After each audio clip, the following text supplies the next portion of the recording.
नमस्ते. नवीन फौजदारी कायदे 1 जुलैपासून लागू झालेले आहेत. या नवीन फौजदारी कायद्याच्या अनुषंगानं काही लोकांचं मत असं आहे की याच्यामध्ये केलेले बदल हे काही चांगले बदल आहेत तर काही वाईट बदल आहेत. वाईट म्हणजे याचा थोडासा दूरगामी परिणाम थोडासा वेगळा होऊ शकतो. अनेक लोक विचारत आहेत की नवीन फौजदारी कायदे हे चांगले आहेत की वाईट आहेत. याचं उत्तर एका वाक्यामध्ये खरोखर चांगले आहेत असंही देता येत नाही किंवा खरोखर याचे अतिशय वाईट परिणाम होणार आहेत असाही देता येत नाही. जसं एखादा व्यक्ती चांगला आहे की वाईट आहे हे ठरवत असताना त्याचं उत्तर यस किंवा नो असं देता येत नाही. त्याच धर्तीवरती आपण नवीन फौजदारी कायदे पूर्णपणे वाईट आहेत किंवा पूर्णपणे चांगले आहेत असं उत्तर देऊ शकत नाही. नवीन फौजदारी कायदे आणि त्याची होणारी अंमलबजावणी किंवा होत असलेली अंमलबजावणी याचा दूरगामी परिणाम विचारात घेत असताना आपल्याला त्या कायद्यांच्यामध्ये प्रत्येक कलमामध्ये जे बदल केलेले आहेत त्या बदलांचा बारकाईनं विचार करावा लागेल. मुळात या तिन्ही कायद्यांना, ज्याला आपण भारतीय न्याय संहिता म्हणतो, भारतीय नागरिक सुरक्षा संहिता म्हणतो किंवा भारतीय साक्ष संहिता किंवा कायदा असं म्हणतो, या कायद्यांना नवीन फौजदारी कायदे म्हणावं का इथून सुरुवात आहे. कारण मला असं वाटतं हे तिन्ही कायदे 90% कॉपी पेस्ट केलेले कायदे आहेत आणि फक्त 10% बदल केलेला आहे. त्यामुळं याला बदल केलेले कायदे असं म्हटलं पाहिजे, अमेंडेड क्रिमिनल ॲक्ट्स, ना की न्यू क्रिमिनल ॲक्ट्स. कारण 90% भाग जर तोच असेल आणि फक्त क्रमवारी बदलली असेल आणि 10% भागामध्येच थोडेफार बदल केले असतील तर याला नवीन कायदे आपण कसं म्हणू शकतो. त्यामुळं ह्याला मला असं वाटतं की अमेंडेड कायदे असं म्हटलं पाहिजे आणि थोडेफार क्रमामध्ये बदल केल्यामुळं नंबर्स त्याचे बदललेले आहेत.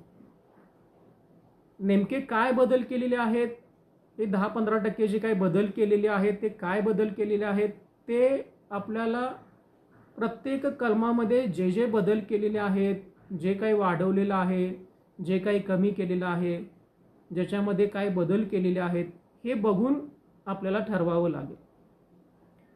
यापैकीच एक कलम जे भारतीय नागरिक सुरक्षा संहिता याच्यामधील आहे त्याबद्दल आणि त्याच्यामध्ये असणारे काही चांगले बदल जे सरकारनं केलेले आहेत आणि जे बदल असे आहेत जे मला असं वाटतं की याचे दूरगामी परिणाम अतिशय वाईट होऊ शकतात, त्याबद्दल मी माझी मतं व्यक्त करणार आहे. कायद्यामध्ये चूक आणि वाईट असं नसतं. कायद्याचा अर्थ सर्वसामान्य व्यक्ती आणि कायदेतज्ञ कसा लावतात यावर त्याचा अर्थ अवलंबून असतो. त्यामुळं आज मी एक अतिशय महत्त्वाचं कलम, ज्या कलमाद्वारे सर्वसामान्य व्यक्ती आणि पोलीस यंत्रणा यांचा संयोग होतो, हे एकत्र येतात, अशा कलमाबद्दल मी बोलणार आहे. भारतातील प्रत्येक कायदा हा नागरिकांच्या सुरक्षेसाठी, त्यांच्या अधिकारांसाठी, त्यांच्या हक्कासाठी आहे. भारतीय नागरिक सुरक्षा संहिता या कायद्यामधील कलम 173 या कलमा अन्वये सर्वसामान्य व्यक्ती आणि पोलीस यंत्रणा यांचा संयोग होतो, ते एकत्र येतात, त्यांची एकमेकाशी प्रथम भेट होते. तर ह्या कलम 173 मध्ये नवीन कायद्यानुसार किंवा ज्याला आपण अमेंडेड कायद्यानुसार जे बदल केलेले आहेत ते बदल आणि पूर्वीच्या कायद्यामध्ये असणारे बदल ह्याचा आपण तुलनात्मक अभ्यास करून काही चांगल्या गोष्टी मी पुढं मांडण्याचा प्रयत्न करणार आहे आणि काही वाईट गोष्टी ज्याचे दूरगामी परिणाम अतिशय वाईट होऊ शकतात याबद्दल मी माझी मतं व्यक्त करणार आहे. ही माझी मतं असल्यामुळं मी ती मांडण्याचा प्रयत्न करणार आहे. हे माझं इंटरप्रिटेशन आहे. ऐकणारे लोक माझ्या ह्या मताशी सहमत असतीलच असं नाही. तर हे 173 नंबरचं कलम जे आहे ते कशावरती आहे, तर 173 क्रमांकाचं कलम हे आहे पोलिसांना सर्वसामान्य व्यक्तीनं दिलेली इन्फॉर्मेशन गुन्हा घडल्याच्या बाबतीमध्ये, ज्याला आपण काय म्हणतो, फर्स्ट इन्फॉर्मेशन रिपोर्ट असं म्हणतो. 173 कलमा अन्वये पोलिसांना तपासाचा अधिकार प्राप्त होतो आणि पोलिसांशी सर्वसामान्य लोकांचा संपर्क येतो. पूर्वीचा जो कायदा आहे क्रिमिनल प्रोसिजरल कोड, यामध्ये सुद्धा या कलमाची तरतूद होती. फक्त त्याचा क्रमांक जो आहे तो 154 होता. नवीन कायद्याप्रमाणे हा क्रमांक आहे 173. आता हे 173 नवीन कलमाप्रमाणे आणि 154 जुन्या कायद्याप्रमाणे याच्यामध्ये काय सांगितलेलं आहे, तर हे कलम जे आहे, ही दोन्ही कलम जी आहे, जुनं कलम 154 आणि नवीन कलम 173, ही कलम सर्वसामान्य व्यक्तीनं पोलिसांना दिलेली प्रथम खबर म्हणजे गुन्हा घडल्याच्या बाबतीमध्ये दिलेली माहिती. आता गुन्हा कुठला आहे, गुन्हा हा बऱ्याच प्रकारचा असतो. आपण ढोबळमानानं असं म्हणू की असे काही गुन्हे ज्याची दखल पोलीस घेऊ शकतात, ज्याला आपण कॉग्निझेबल किंवा दखलपात्र गुन्हे म्हणतो, जे गंभीर स्वरूपाचे असतात. दुसरा गुन्हा आहे अदखलपात्र, ज्याला आपण नॉन कॉग्निझेबल म्हणतो. अदखलपात्र ज्याची तक्रार पोलीस घेऊ शकतात पण तपास करू शकत नाहीत. त्यानंतर कंपाऊंडेबल आहेत, मिटवता येण्याजोगे गुन्हे. आणि चौथा प्रकार आहे नॉन कंपाऊंडेबल, म्हणजे असे गुन्हे जे मिटवता येऊ शकत नाहीत. त्याच्यानंतर बेलेबल, जामीनपात्र आहेत, अजामीनपात्र नॉन बेलेबल आहेत. असे बरेचसे त्याच्यामध्ये प्रकार गुन्ह्यांचे आहेत. 173 मध्ये असे गुन्हे ज्याची दखल पोलिसांना घेता येते, म्हणजे दखलपात्र गुन्हे, अशा माहितीसाठी हे 173 कलम लागू होतं. आणि पूर्वीचं कलम आहे 154. आता 154 कलमामध्ये जे काही होतं त्याच्यामध्ये बदल करून 173 कलम हे अंमलात आणलेलं आहे. पण हे अंमलात असताना 2-4 गोष्टी चांगल्या घालण्याचा प्रयत्न सरकारनं केलेला आहे आणि त्याबद्दल सरकारला धन्यवाद दिले पाहिजेत. पण बरेचसे बदल असे आहेत किंवा बरेचसे बदल असे करायचे राहून गेलेले आहेत जे करणं शक्य होतं, ज्याची ताकद सरकारकडे होती, पण त्यांनी ते केलेलं नाही. त्यामुळं काही गोष्टी चांगल्या आहेत, काही गोष्टी वाईट आहेत.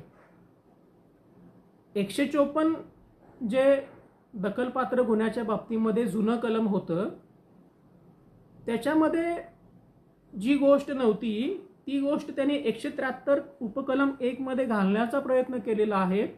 आणि हा 173 उपकलम 1 नवीन कायद्यानुसार हा केलेला जो बदल आहे तो अतिशय स्वागतार्ह आहे आणि याचं सर्व नागरिकांनी कौतुक केलं पाहिजे. तर पूर्वीच्या कलमामध्ये काय होतं की प्रथम खबर ही तुम्हाला फक्त 2 प्रकारे देता येऊ शकत होती. पहिला प्रकार आहे तोंडी तुम्ही प्रथम खबर द्यायची, म्हणजे गुन्हा घडलेल्याची माहिती द्यायची तोंडी. आता ही तोंडी माहिती द्यायची कशी, तर तुम्हाला पोलीस स्टेशनमध्ये जावं लागेल आणि अमुक अमुक असा एक गुन्हा घडलेला आहे हे सांगावं लागेल. ह्याला आपण तोंडी खबर देणं असं म्हणतो. म्हणजे खबर द्यायची आहे ती तोंडी असली पाहिजे आणि तुम्हाला स्वतःला वैयक्तिक पोलीस स्टेशनमध्ये हजर राहून ती द्यावी लागेल. हा पहिला प्रकार होता. किंवा दुसरा प्रकार असा होता जुन्या 154 कलमाप्रमाणे की तुम्ही ती तक्रार संबंधित पोलीस अधिकाऱ्यांना, म्हणजे जे कोणी पोलीस इन्स्पेक्टर आहेत किंवा स्टेशन हेड ऑफिसर आहेत त्या पोलीस स्टेशनचे, त्यांना तुम्ही पत्रानं देखील ही प्रथम खबर देऊ शकत होता. हे 2 प्रकार होते. लेखीमध्ये तुम्ही देऊ शकत होता. नवीन जे कलम आहे 173 त्याच्यामध्ये सगळ्यात चांगला बदल जो सरकारनं केलेला आहे तो बदल असा आहे की तुम्ही तोंडी देखील प्रथम खबर देऊ शकता, लेखी देखील देऊ शकता आणि त्याच सोबत तुम्ही इलेक्ट्रॉनिक माध्यमाच्या मदतीने देखील प्रथम खबर किंवा फर्स्ट इन्फॉर्मेशन ही देऊ शकता. म्हणजे तुम्ही व्हॉट्सॲपद्वारे एखाद्या पोलिसाला एखादा गुन्हा घडलेल्याची माहिती पाठवली तर ती देखील माहिती घेणं हे पोलिसांच्यावरती बंधनकारक आहे. मग तुम्ही ती व्हॉट्सॲपद्वारे माहिती पाठवा लिहून, किंवा व्हॉट्सॲपद्वारे तुम्ही व्हिडिओ करून पाठवा, किंवा व्हॉट्सॲपद्वारे तुम्ही ऑडिओ पाठवा, किंवा मेल पाठवा, किंवा अजून एखादं तुम्ही माध्यम वापरा. इलेक्ट्रॉनिक माध्यमाच्या बाबतीमध्ये जी उपकरणं आहेत त्याचा वापर करून जर तुम्ही प्रथम खबर फर्स्ट इन्फॉर्मेशन दिली संबंधित पोलीस स्टेशनला, तर ती घेणं हे त्या पोलीस स्टेशनवरती आणि त्या पोलीस अधिकाऱ्यावरती बंधनकारक आहे. त्यामुळे इलेक्ट्रॉनिक कम्युनिकेशनचा वापर करून प्रथम खबर देता येते अशी नवीन तरतूद ह्या नवीन कायद्यामध्ये 173(1) मध्ये उपकलम 1 मध्ये केलेली आहे, जी अतिशय कालसुसंगत बदल किंवा त्याच्यामध्ये जे काही बदल केलेला आहे असं आपण म्हणू शकतो. इलेक्ट्रॉनिक माध्यमाचा वापर करून दुसरा जो याच्यामध्ये बदल केलेला आहे तो देखील अतिशय स्पृहणीय आहे. हा बदल त्यांनी नेमका काय केलेला आहे तर पूर्वीच्या 154 ह्या कलमान्वये तुम्हाला जो गुन्हा घडलेला आहे तो गुन्हा ज्या पोलीस स्टेशनच्या अंतर्गत येतो त्या पोलीस स्टेशनलाच जाऊन तुम्हाला ती प्रथम खबर किंवा फर्स्ट इन्फॉर्मेशन गुन्हा घडलेल्याची माहिती तुम्हाला देणं तुम्हाला भाग होतं. सर्वसामान्य व्यक्तीला किंवा विक्टिम जो बळी पडलेला आहे किंवा ज्याला ती माहिती समजलेली आहे त्याला. नवीन कायद्यानुसार त्यांनी 173(1) मध्येच तरतूद केलेली आहे. ती अशी आहे की irrespective of the area where the offence has been committed. म्हणजे गुन्हा कुठं घडलाय याच्याशी अजिबात संबंध नाही, मतलब नाही. म्हणजे उदाहरणार्थ माझं पाकिट जर मुंबईमध्ये कुणीतरी मारलं असेल चोरानं आणि मला कोल्हापूरमध्ये आल्यानंतर हे समजलं तर मी कोल्हापूरच्या पोलीस स्टेशनमध्ये जाऊन प्रथम खबर देऊ शकतो आणि ते पोलिसांनी घेणं त्यांच्यावरती बंधनकारक आहे. पोलीस असं म्हणू शकत नाहीत की गुन्हा हा मुंबईमध्ये घडलेला आहे, तुम्ही मुंबईमध्ये जाऊन FIR किंवा फर्स्ट इन्फॉर्मेशन किंवा प्रथम खबर द्या. हे मला शक्य होणार नाही. मी लोकल पोलीस स्टेशन जे माझ्या जवळ आहे तिथं जाऊन FIR देणार आणि मग ती FIR संबंधित अधिकाऱ्यांनी योग्य त्या पोलीस ठाण्यामध्ये ज्यांना तपास करण्याचा अधिकार आहे म्हणजे मुंबईचं पोलीस ठाणं जे काही असेल ते तिथं तुम्हाला ती वर्ग करावी लागेल पोलिसांना. म्हणजे इररेस्पेक्टिव्ह ऑफ द एरिया कुठं गुन्हा घडला ह्याला आता महत्त्व नाही. पूर्वीच्या 154(1) ह्या कलमामध्ये irrespective of the area where the offence has been committed हा शब्दच किंवा ही शब्दांची मांडणीच नव्हती. पण पूर्वी देखील 0 FIR ची तरतूद होती, पण ती तरतूद कायद्यामध्ये केलेली नव्हती. त्यासाठी आपल्याला सुप्रीम कोर्टाचे हायकोर्टाचे वेगवेगळे आदेश होते किंवा अगदी होम मिनिस्ट्री जी आहे, युनियन होम मिनिस्ट्री जी आहे त्यांनी देखील अनेक परिपत्रकं काढली होती आणि त्यात त्यांनी असं सांगितलं होतं भलेही 154(1) ह्या उपकलमामध्ये कुठल्या पोलीस ठाण्यामध्ये गुन्हा दाखल करावा ह्याची तरतूद जरी नसली तरी देखील एखादा व्यक्ती बळी पडलेला व्यक्ती किंवा ज्याला गुन्हा घडला याची माहिती आहे तो आला आणि त्यानं माहिती देण्याचा प्रयत्न केला तर ती माहिती त्या पोलिसांनी घ्यायची. त्यांनी त्याला असं नाही विचारायचं की हा गुन्हा कुठं घडलाय किंवा जिथं घडलाय तिथं जाऊन तुम्ही ती दाखल करा. अशी परिपत्रकं होती. मेहरबान हायकोर्टाचे निर्णय होते, मेहरबान सुप्रीम कोर्टाचे निर्णय होते, पण कायद्यामध्ये थेट तरतूद नव्हती. नवीन कायद्यानुसार 173(1) नुसार हा बदल केलेला आहे आणि 154(1) मधील ज्या काही गोष्टी राहून गेल्या होत्या त्या इथं कव्हर केलेल्या आहेत. त्यामुळं आज 173(1) अन्वये गुन्हा कुठं जरी घडला तरी त्याची माहिती आणि FIR ही आपण कुठल्याही पोलीस स्टेशनमध्ये जाऊन देऊ शकतो आणि ती घेणं पोलिसांच्यावरती बंधनकारक आहे. पोलीस नाही म्हणू शकत नाहीत. त्याला आपण 0 FIR म्हणतो. FIR लिहून घ्यायची, त्याला 0 नंबर टाकायचा आणि ती ज्या पोलीस स्टेशनला अधिकार आहे तिथं ती वर्ग करायची आणि मग तपास सुरू होतो. पोलिसांना फक्त एकाच गोष्टीचा अधिकार आहे, तो म्हणजे तपास करण्याचा.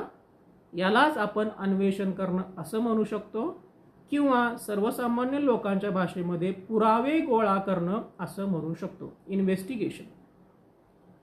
त्यामुळे 0 FIR ची तरतूद पूर्वी कायद्यामध्ये नव्हती, पण त्याची परिपत्रकं होती, आदेश तसे होते सुप्रीम कोर्टाचे आणि हायकोर्टाचे. पण नवीन कायदा 173(1) अन्वये 0 FIR ची तरतूद कायद्यामध्येच केलेली आहे, आणि माझ्या मते हा अतिशय सुंदर आणि कालसुसंगत केलेला बदल आहे.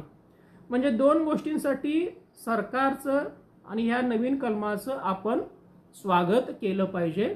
पहिलं म्हणजे इलेक्ट्रॉनिक माध्यमाचा वापर करून आपण FIR किंवा प्रथम खबर किंवा गुन्हा घडलेल्याची माहिती देऊ शकतो. आणि दुसरं म्हणजे गुन्हा कुठं घडला ह्याला महत्त्व नाही, गुन्हा घडला ह्याला महत्त्व. त्यामुळे कुणीही कुठल्याही पोलीस स्टेशनमध्ये गुन्हा घडलेल्याची माहिती देऊ शकतो. याला आपण 0 FIR म्हणतो. ही देखील तरतूद नवीन कायद्यानुसार 173 उपकलम 1 मध्ये केलेली आहे, ज्याचं आपण खरोखर मनापासून कौतुक केलं पाहिजे. हे 2 बदल त्यांनी केलेले आहेत. तिसरा एक बदल त्यांनी केलेला आहे जो 154(1) मध्ये नव्हता, आणि मला असं वाटतं की हा बदल करताना सरकार कुठंतरी थोडंसं चुकलं असावं, असं माझं एक इंटरप्रिटेशन आहे. त्यांना खूप चांगल्या प्रकारे हा बदल करता आला असता, पण राहून गेलेला आहे. ते असं म्हणतात, सरकार असं म्हणतं किंवा हा कायदा असं सांगतो की जर इलेक्ट्रॉनिक माध्यमाचा वापर करून एखाद्या व्यक्तीनं प्रथम खबर दिली, तर ती प्रथम खबर त्याची दखल तेव्हाच घेण्यात येईल जेव्हा ज्या व्यक्तीनं इलेक्ट्रॉनिक माध्यमाचा वापर करून ही प्रथम खबर दिलेली आहे ती व्यक्ती पोलीस स्टेशनमध्ये येऊन त्याची लेखी सही करून जाईल. म्हणजे तुम्ही इलेक्ट्रॉनिक माध्यमाच्या वापरातून FIR प्रथम खबर दिली असं जरी असलं तरी तुम्हाला 3 दिवसाच्या आतमध्ये ती प्रथम खबर पोलीस स्टेशनला येऊन सही करून ऑथेंटिकेट करावी लागेल, तुम्हाला सही करून जावं लागेल. आता इलेक्ट्रॉनिक माध्यमाचा वापर करून आपण खबर कधी देतो? फास्ट कामकाज व्हावं म्हणून. यांनी 3 दिवसाची अट टाकलेली आहे. मला असं वाटतं ही 3 दिवसाची अट थोडीशी धोकादायक आहे. 3 दिवसाची अट न टाकता ती अट 24 तासांची करायला हवी होती. म्हणजे एखादा व्हॉट्सअपवरती मेसेज आला की असा असा गुन्हा घडलेला आहे आणि पोलिसांनी ताबडतोब याची दखल घ्यावी, असा एखादा व्हॉट्सअपद्वारे मेसेज आला पोलीस अधिकाऱ्यांना आणि त्याच्यामध्ये जर अशी विनंती केली असेल की याचा दखल घेऊन FIR दाखल करावी, तर ज्यानं हा मेसेज पाठवलेला आहे त्याला 3 दिवस न देता फक्त 24 आवर्स द्यावेत आणि 24 तासाच्या आतमध्ये साहेब तुम्ही पोलीस स्टेशनला येऊन आम्हाला मेसेज तर मिळालेला आहे पण तुम्ही लवकरात लवकर येऊन सही वगैरे करून ती पुढची आपल्याला कारवाई करता येईल. 24 तासाचा अवधी दिला पाहिजे. 24 तासाचा अवधी दिला पाहिजे, परंतु 24 तासामध्ये जर ती व्यक्ती ज्यानं व्हॉट्सअपद्वारे ही FIR नोंद केलेली आहे किंवा माहिती दिलेली आहे ती जर व्यक्ती पोलीस स्टेशनमध्ये येऊ शकली नाही, तर मला असं वाटतंय पोलिसांनी त्या व्यक्तीच्या घरी जायला पाहिजे की त्या व्यक्तीचं काय बरं वाईट झालेलं आहे का, त्याच्यावरती काय दबाव आहे का, तो दबावग्रस्त तणावग्रस्त आहे का, तो जिवंत आहे का, नेमकं काय घडलेलं आहे याची माहिती घेण्यासाठी पोलिसांनी त्याच्या घरी गेलं पाहिजे किंवा त्याचा तपास किंवा त्याचा शोध घेतला पाहिजे असं मला वाटतं. कारण बऱ्याचशा वेळेला असं होऊ शकतं की इलेक्ट्रॉनिक माध्यमाचा वापर करून फोन केला, व्हॉट्सअप मेसेज केले, मेल केले आणि 24 तासाच्या आतमध्ये तो जर व्यक्ती येऊ शकला नाही, दबाव त्याच्यावरती प्रचंड असेल, तर हे पोलिसांचं कर्तव्य आहे की अरे हा व्यक्ती ज्याने ही कंप्लेंट दिलेली आहे, इन्फॉर्मेशन दिलेली आहे, ती व्यक्ती 24 तास झाले तरी देखील आम्हाला भेटायला आलेली नाही, सही करायला आलेली नाही, म्हणजे ह्या व्यक्तीचं काही बरं वाईट झालेलं आहे का, याची काळजी आणि चौकशी ही पोलिसांनी केली पाहिजे. त्यामुळे पोलिसांनी 3 दिवस वाट न पाहता 1 दिवस वाट पाहायची आणि 1 दिवसामध्ये जर त्या व्यक्तीचा ट्रेस लागला नाही ज्यानं ही माहिती दिलेली आहे, तर पोलिसांनी त्याचा शोध घेऊन त्याला काय अडचण आहे का वगैरे ह्याची चौकशी केली पाहिजे. म्हणजे त्या व्यक्तीला न्याय मिळेल. कारण बऱ्याचशा वेळेला त्या व्यक्तीवरती दबाव टाकला जातो आरोपींच्याकडून किंवा इतर लोकांच्याकडून की हे नका करू म्हणून. त्यामुळे त्याचं बरं वाईट झालं की काय हे तपासणं गरजेचं आहे. 3 दिवस जर तुम्ही वाट पाहू लागला तर पुढं काय, त्या व्यक्तीचं काय, ज्यानं ही इन्फॉर्मेशन माहिती दिली ती. त्यामुळे 3 दिवस वाट न पाहता 1 दिवस वाट पाहायची. 1 दिवसामध्ये तो व्यक्ती नाही आला तर त्याच्या घरी जाऊन चौकशी करायची आणि फॉलोअप घ्यायचा, अशी तरतूद ह्याच्यामध्ये हवी होती. त्यामुळे 3 दिवसाची तरतूद काढून 1 दिवसाची करावी, असा एक ह्याच्यामध्ये बदल करायला हवा होता. बरं, ह्याने 3 दिवसाची तरतूद केलेली आहे, पण 3 दिवसामध्ये जर तो आरोपी तो जो ज्याने इन्फॉर्मेशन दिलेली आहे, प्रथम खबर दिलेली आहे, तो व्यक्ती पोलीस स्टेशनला आला नाही तर पुढं काय करायचं? मग त्यानं दिलेली इन्फॉर्मेशन ही बेदखल करून टाकायची का? त्याची दखल घ्यायची नाही का? ती दप्तरी दाखल करायची का?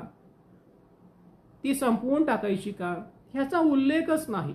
त्यामुळे हा 173 उपकलम 1 मधील परत रोमन उपकलम 2 मध्ये जी तरतूद केलेली आहे की 3 दिवस थांबायचं, 3 दिवसामध्ये त्यांनी आलं पाहिजे, हे थोडंसं ॲम्बिग्युअस आहे, संदिग्ध आहे आणि धोकादायक आहे. हे 24 आवर्स करायला पाहिजे आणि 24 तासाच्या आतमध्ये जर तो व्यक्ती आला नाही तर त्या व्यक्तीच्या घरी जाऊन चौकशी केली पाहिजे की नेमकी काय नेमकं प्रकरण घडलेलं आहे आणि त्याला संरक्षण दिलं पाहिजे, जेणेकरून जो इन्फॉर्मेशन देणार आहे, प्रथम खबर देणार आहे, त्याच्यावरती दबाव पडू नये.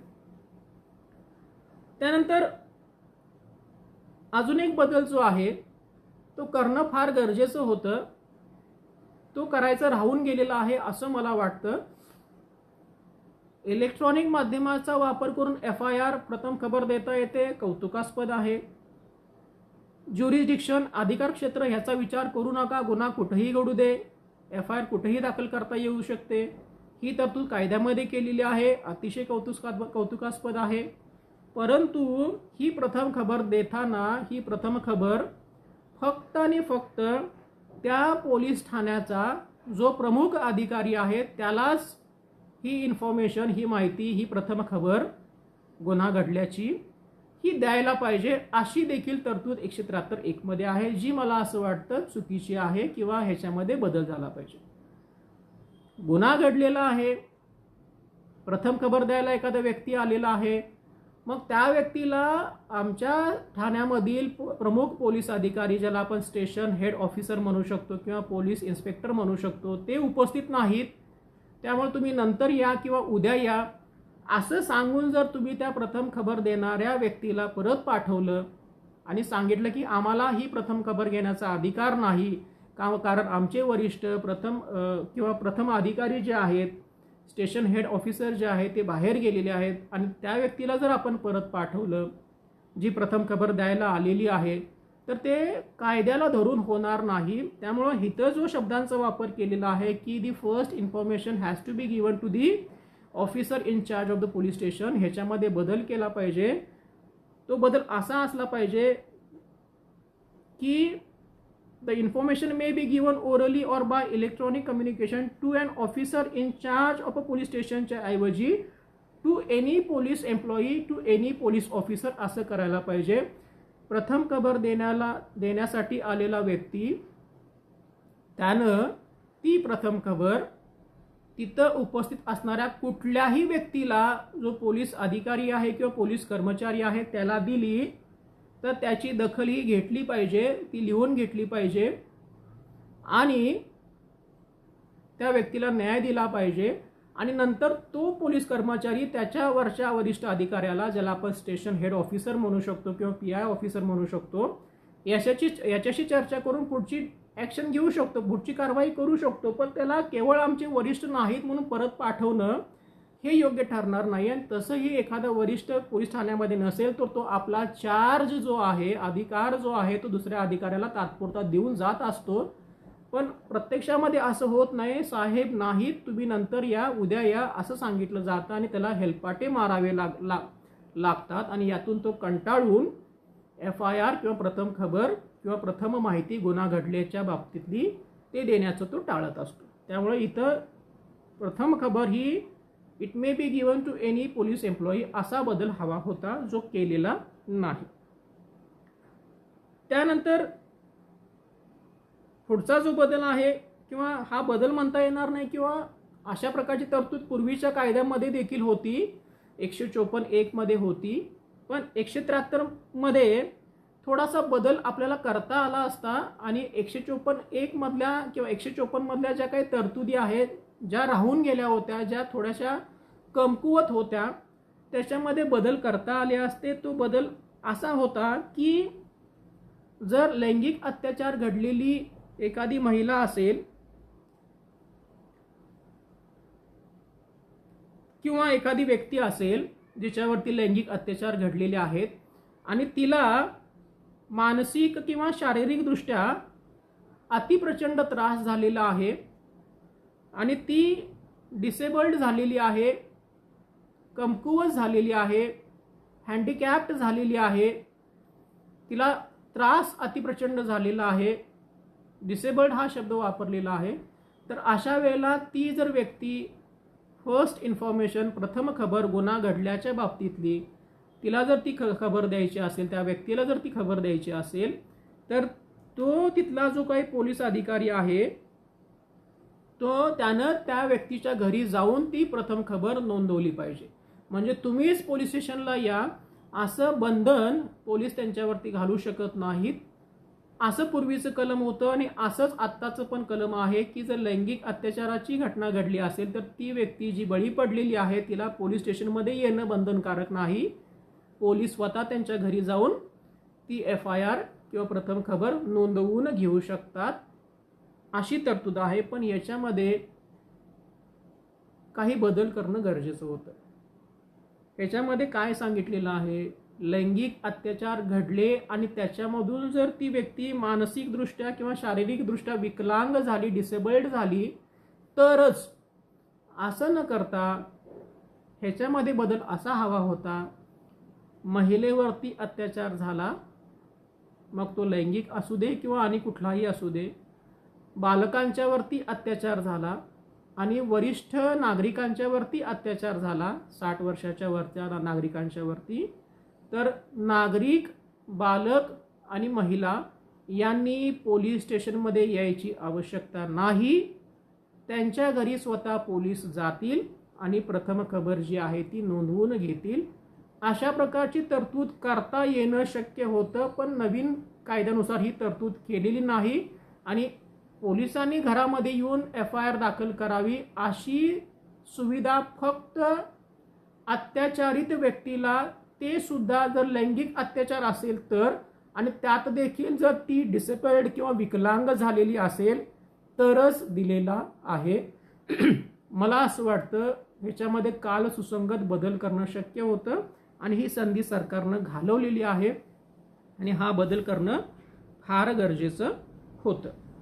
त्यानंतर पोलीस जेव्हा एखाद्या लैंगिकदृष्ट्या अत्याचारित व्यक्तीला प्रथम वर्ग न्यायदंडाधिकारी यांच्याकडे घेऊन जातात त्या व्यक्तीचं स्टेटमेंट रेकॉर्ड करण्यासाठी, तर त्याची तरतूद पूर्वीच्या कायद्यामध्ये देखील होती आणि आत्ताच्या कायद्यामध्ये सुद्धा आहे. 173 मध्ये आहे आणि 154 मध्ये देखील होती, पण त्याच्यामध्ये कालमर्यादा दिली नव्हती. 154 मध्ये त्या अत्याचारित व्यक्तीला प्रथम वर्ग न्यायदंडाधिकारी यांच्यासमोर कधी उभा करायचं याची तरतूद नव्हती. फक्त तरतूद अशी होती की लवकरात लवकर अशा अत्याचारित व्यक्तीला हजर करा, लैंगिक अत्याचारित व्यक्तीला कोर्टासमोर, आणि त्यांची बाजू ऐकून घ्या, त्यांचं स्टेटमेंट तुम्ही रेकॉर्ड करा प्रथम वर्ग न्यायदंडाधिकारी यांनी, अशी तरतूद होती. पण लवकरात लवकर, पण कालमर्यादा नव्हती. नवीन कायद्यानुसार सुद्धा कालमर्यादा दिलेली नाही. स्टेटमेंट रेकॉर्ड करावं प्रथम वर्ग न्यायदंडाधिकारी कोर्टानं अत्याचारित व्यक्तीचं, त्यांची बाजू ऐकून घ्यावी, पण किती दिवसामध्ये याची तरतूद नवीन कायद्यानुसार केलेली नाही. मला असं वाटतं गुन्हा दाखल झाल्या इमिजिएटली, त्वरित 24 तासाच्या आतमध्ये त्या अत्याचारित व्यक्तीला, ज्याच्यावरती अन्याय घडलेला आहे त्या व्यक्तीला प्रथम वर्ग न्यायदंडाधिकारी किंवा कोर्टासमोर हजर केलं पाहिजे आणि त्या अत्याचारित व्यक्तीचं स्टेटमेंट हे रेकॉर्ड नोंदवून घेतलं पाहिजे. कालमर्यादा पहिल्या कायद्यामध्ये देखील स्पष्ट नाही, नवीन कायद्यामध्ये देखील स्पष्ट नाही. मला असं वाटतं 24 तासाची कालमर्यादा ठेवायला पाहिजे होती, जी ठेवलेली नाही आणि हे कुठेतरी सरकारकडून राहून गेलेलं आहे. त्यानंतर 173 उपकलम 2 मध्ये एक तरतूद आहे, तर ती तरतूद देखील थोडीशी कुठेतरी ॲम्बिग्युअस संदिग्ध आहे आणि थोडंसं राहून गेले सरकारचं करण्यापासून असं मला वाटतं. ज्या वेळेला फर्स्ट इन्फॉर्मेशन ही नोंदवली जाते, प्रथम खबर नोंदवली जाते, FIR नोंदवली जाते दखलपात्र गुन्ह्यांच्या मध्ये, त्यावेळेला त्याची कॉपी ज्यानं माहिती दिली त्याला फ्री ऑफ कॉस्ट त्याची एक प्रत मोफतमध्ये देण्याची तरतूद आहे. पूर्वी देखील होती आणि आता देखील आहे. किंवा जो व्हिक्टिम आहे ज्याच्यावरती अत्याचार झालेला आहे त्याला ती प्रथम खबरची प्रत ती मोफतमध्ये दिली पाहिजे. आता ह्याच्यामध्ये शब्दांची रचना अशी केलेली आहे की प्रथम खबर FIR ची कॉपी एकतर तुम्ही ज्यानं प्रथम खबर दिली त्याला मोफत द्या किंवा जो बळी पडलेला आहे त्याला मोफत द्या. का? बऱ्याचशा वेळेला अत्याचारित व्यक्ती एक असते आणि त्याच्यावरती जो अत्याचार झालेला आहे त्याची प्रथम खबर दुसरीच व्यक्ती देत असतो. म्हणजे ज्यानं माहिती दिली अपराध घडलेल्याची ती व्यक्ती वेगळी आहे आणि ज्याच्यावरती अन्याय घडलेला आहे ती व्यक्ती वेगळी आहे. म्हणजे व्हिक्टिम वेगळा आहे आणि इन्फॉर्मंट वेगळा आहे. नवीन कायदा असं सांगतो की FIR ची कॉपी एकतर तुम्ही इन्फॉर्मंटला द्या किंवा व्हिक्टिमला द्या, पण दोघांना द्यायची नाही. ऑर हा शब्द वापरलेला आहे, तिथं अँड हा शब्द पाहिजे होता. इन्फॉर्मंटला पण द्या आणि व्हिक्टिमला पण द्या. बऱ्याचशा वेळेला एखाद्या महिलेवरती लैंगिक अत्याचार झालेला असतो आणि ती महिला FIR देण्याच्या अवस्थेमध्ये नसते, त्यावेळेला तिच्या वतीनं कोणतरी त्यांचे नातेवाईक वगैरे FIR देतात. मग अशा वेळेला फक्त त्या नातेवाईकाला तुम्ही FIR ची कॉपी देणार आहात का? आणि जी बळी पडलेली व्यक्ती आहे ज्याच्यावरती अत्याचार झालेला आहे तिला तुम्ही FIR ची कॉपी देणार नाही का? द्यायला पाहिजे. अपघात घडलेला आहे, एखाद्या व्यक्तीवरती गाडीनं उडवायचं काम केलेलं आहे, तो जखमी झालेला आहे, त्याची इन्फॉर्मेशन अपराध घडलेल्याची माहिती एखाद्या दुसऱ्या व्यक्तीनं दिली तर त्या फक्त इन्फॉर्मेशन देणाऱ्या व्यक्तीला तुम्ही FIR ची प्रत देणार आहात का? आणि जो अपघातामध्ये बळी पडलेला आहे, ज्याला दुखापत झालेली आहे त्याला तुम्ही देणार नाही का? म्हणजे व्हिक्टिम हा वेगळा आहे, बळी पडलेला व्यक्ती, आणि इन्फॉर्मंट हा वेगळा आहे, माहिती देणारा व्यक्ती. त्यामुळे दोघांना देखील प्रथम खबर FIR ची कॉपी दिली पाहिजे. समजा इन्फॉर्मंट पण तोच आहे आणि व्हिक्टिम पण तोच असेल तर मग एकच कॉपी ऑब्व्हियसली जाणार आहे, कारण दोघं पण एकच आहेत. पण हे दोन व्यक्ती जर वेगवेगळे असतील तर इन्फॉर्मंटला कॉपी वेगळी आणि व्हिक्टिमला कॉपी वेगळी, अशा दोन प्रती तुम्ही इमिजिएटली द्यायला पाहिजे. इथं शब्द वापरलेला आहे इन्फॉर्मंट ऑर द व्हिक्टिम, याच्याऐवजी इन्फॉर्मंट अँड द व्हिक्टिम अशा शब्दांची रचना करायला पाहिजे होती, जी केलेली नाही आणि इथं कुठेतरी सरकार चुकलेलं आहे असं मला वाटतं. पण हा बदल करणं अतिशय सोपं आहे. अमेंडमेंट याच्यामध्ये केली जाऊ शकते आणि सरकारनं तशी इच्छाशक्ती दाखवावी आणि याच्यामध्ये त्वरित अमेंडमेंट करावी. सगळ्यात महत्त्वाचा बदल जो आहे आणि तो बदल जो आहे तो मला असं वाटतं की सुप्रीम कोर्टाच्या सर्व निर्देशांचं उल्लंघन करून, सुप्रीम कोर्टाच्या हायकोर्टच्या सर्व निर्णयांची अवहेलना करून हा बदल केलेला आहे आणि हा बदल संविधानाच्या विरोधामध्ये आहे आणि सुप्रीम कोर्टाने जे आदेश पारित केलेले आहेत त्याच्या देखील विरोधामध्ये आहे. त्यामुळे हा जो नवीन बदल त्यांनी केलेला आहे 173 उपकलम 3 मध्ये, या बदलाच्या बाबतीमध्ये सरकारनं त्वरित हा बदल मागे घेतला पाहिजे आणि अमेंडमेंट केली पाहिजे, कारण ही संविधानाच्या विरोधामधली आहे आणि सुप्रीम कोर्टाच्या निर्णयांची अवहेलना करणारी देखील ही अमेंडमेंट आहे असं मला वाटतं. तर ती नेमकी काय त्यांनी बदल केलेला आहे हे आपण पाहूया. 173 उपकलम 3 हे कलम चुकीचं आहे असं माझं इंटरप्रिटेशन आहे. अनेक गोष्टींच्या मध्ये संदिग्धता आहे, अनेक गोष्टी अशा आहेत ज्याची अजिबात आवश्यकता नव्हती, अनेक गोष्टी अशा आहेत ज्याच्यामध्ये पोलिसांना अनलिमिटेड पॉवर्स दिलेल्या आहेत, अनेक गोष्टी अशा आहेत ज्याच्यामधून सर्वसामान्य व्यक्ती जो इन्फॉर्मेशन किंवा गुन्हा घडला याची माहिती देण्यासाठी आलेला आहे त्या व्यक्तीविरुद्ध अन्याय करणारं हे कलम आहे 173 उपकलम 3. काय सांगितलेलं आहे त्याच्यामध्ये? एक गोष्ट स्पष्ट आहे, दखलपात्र गुन्हा असेल आणि दखलपात्र गुन्हा घडलाय अशी जर माहिती देण्यासाठी एखादा व्यक्ती आला असेल तर प्रथम खबर किंवा एफ.आय.आर. ही घेतलीच पाहिजे. हे बंधनकारक आहे. 173 नुसार सरकार असं म्हणतं किंवा हा कायदा असं म्हणतो की शिक्षा जर 3 ते 7 वर्षापर्यंत असेल, 3 ते 7 वर्षापर्यंत असेल आणि गुन्ह्याला, आणि असा गुन्हा घडलाय ज्याला शिक्षा 3 ते 7 वर्षापर्यंत आहे अशी माहिती देण्यासाठी, इन्फॉर्मेशन देण्यासाठी, गुन्हा घडल्याची माहिती देण्यासाठी एखादा व्यक्ती पोलीस ठाण्यामध्ये आला, त्यानं तोंडी दिली, लेखी दिली किंवा इलेक्ट्रॉनिक माध्यमातून दिली, तर पोलीस स्वतःच्या अधिकाराखाली एफ.आय.आर. दाखल करण्यापूर्वी प्रिलिमिनरी चौकशी, प्रिलिमिनरी इन्क्वायरी करू शकतात. मला असं वाटतं हे सुप्रीम कोर्टाच्या ललिता कुमारी जजमेंटचं उल्लंघन आहे. आणि शब्दांचा वापर करताना देखील त्यांनी असं म्हटलेलं आहे, जे गुन्हे ज्यांना शिक्षा 3 ते 7 वर्षापर्यंतची आहे, शब्दांचा वापर त्यांनी असा केलेला आहे, any cognizable offence which is made punishable for 3 years or more but less than 7 years. 3 ते 7 वर्ष शिक्षा असेल तर पोलीस अधिकारी DYSP किंवा त्याच्यावरच्या अधिकाऱ्याची पूर्व परवानगी घेऊन या केसमध्ये पुढील गोष्टींची दिशा ठरवू शकतो. म्हणजे प्रिलिमिनरी इन्क्वायरी करू शकतो की गुन्हा घडलाय की नाही याची प्रिलिमिनरी इन्क्वायरी करायची, आणि जर गुन्हा घडलाय अशी प्रायमा फेसी केस त्यांना, प्रथमदर्शनी केस त्यांना वाटत असेल तर पुढची स्टेप तपास सुरू करायचा. अशी तरतूद 173 मध्ये केलेली आहे. आता ह्याच्यामध्ये ॲम्बिग्युटी अशी आहे की त्यांनी असं म्हटलेलं नाही, when there is an offense which is made punishable up to 7 years. Up to 7 years, 7 वर्षापर्यंत ज्याला शिक्षा आहे अशा गुन्ह्यांची बातमी किंवा माहिती मिळाली असेल तर लगेच एफ.आय.आर. दाखल करू नका किंवा तपास करू नका, अशी तरतूद नाही. 3 ते 7 वर्ष, मग 3 ते 7 वर्षांच्या पर्यंत शिक्षा असेल असा मधलाच त्यांनी स्लॉट कसा काय निवडला?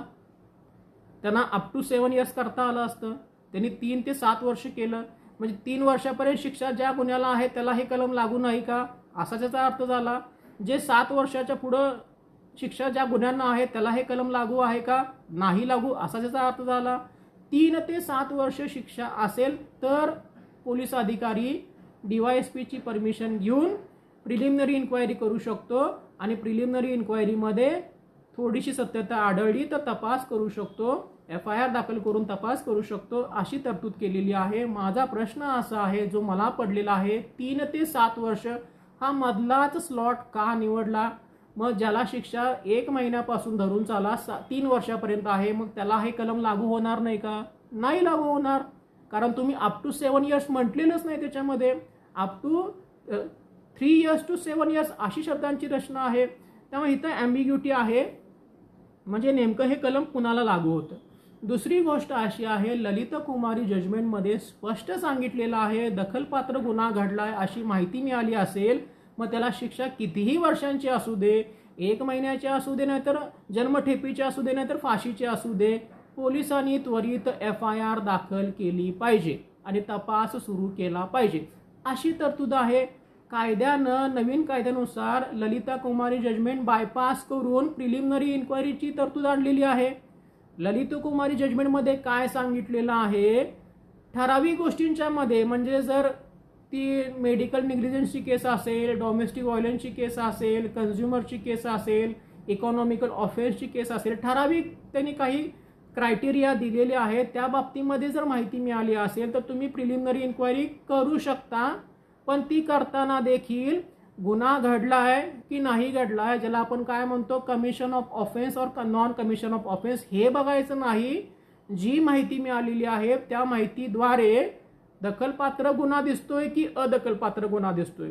बऱ्याचशा वेळेला एखादी माहिती दिली जाते आणि त्या माहितीचा अभ्यास केल्यानंतर ही माहिती दखलपात्र गुन्ह्यांच्या मध्ये मोडते की अदखलपात्र गुन्ह्यांच्या मध्ये मोडते आणि मग त्याला कोणतं कलम लागू होतं याची स्पष्टता होत नाही.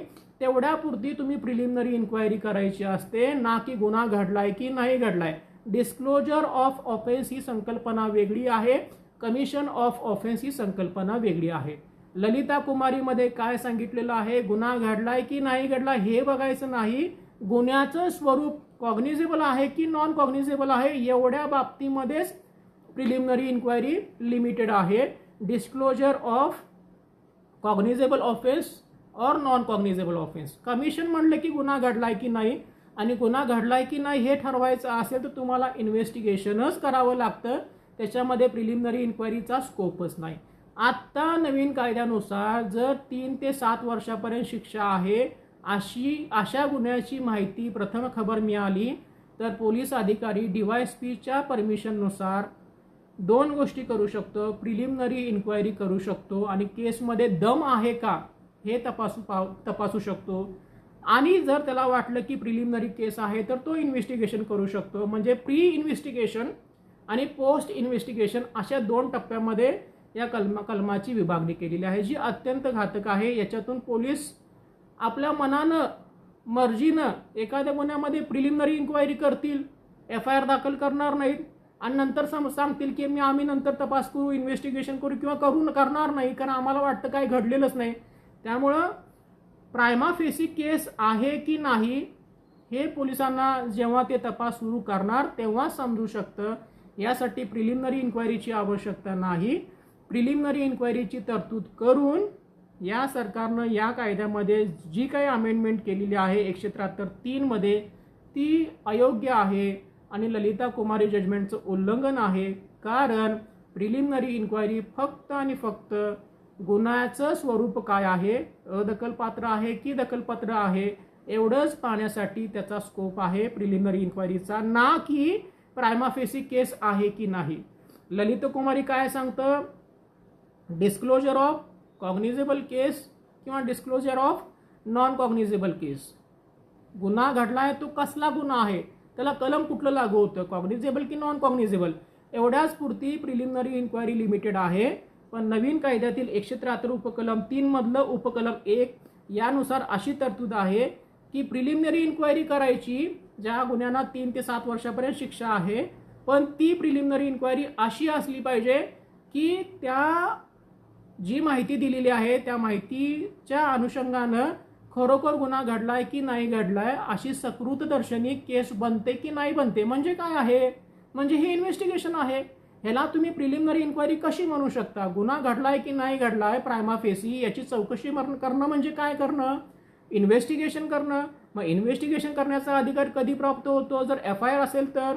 मग FIR दाखल नसेल तर तुम्ही कशी इन्व्हेस्टिगेशन करणार. म्हणजेच इन्व्हेस्टिगेशनला त्यांनी एका अर्थानं प्रिलिमिनरी इन्क्वायरी असं एक गोंडस नाव दिलेलं आहे, जे अत्यंत चुकीचं आहे.